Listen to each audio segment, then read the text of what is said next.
TRP তালিকার সাথে দর্শকের মনে রাজ করছে জি বাংলার জনপ্রিয় ধারাবাহিক চিরদিনই তুমি যে আমার।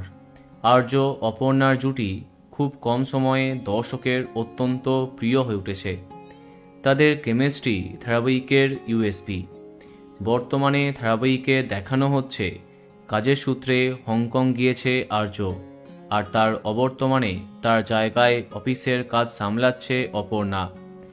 ধারাবাহিকের নায়ক আর্যকে দেখা যায়নি সম্পূর্ণ একটা এপিসোডে। আর্য অর্থাৎ জিতু কমলের অনুপস্থিতি দর্শকের মোটেও পছন্দ হয়নি।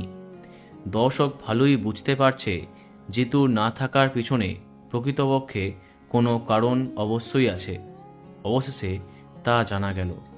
আসলে জিতুর নতুন সিনেমা এরা মানুষের শুটিং আরম্ভ হয়েছে, আর খুব সম্ভবত সিনেমার শুটিংয়ে ব্যস্ত থাকার জন্য সিরিয়ালে সময় দিতে পারছেন না তিনি, যার কারণে ধারাবাহিক থেকে সাময়িক বিরতি নিয়েছেন অভিনেতা। হয়তো আরও কয়েকটা দিন আর্যকে দেখা যাবে না গল্পে। দিতিপ্রিয়াই হয়তো সামলাবেন একা। তাহলে আবার কবে থেকে তাকে পর্দায় দেখা যাবে? না, সেই বিষয়ে এখনও কোনো আপডেট আসেনি।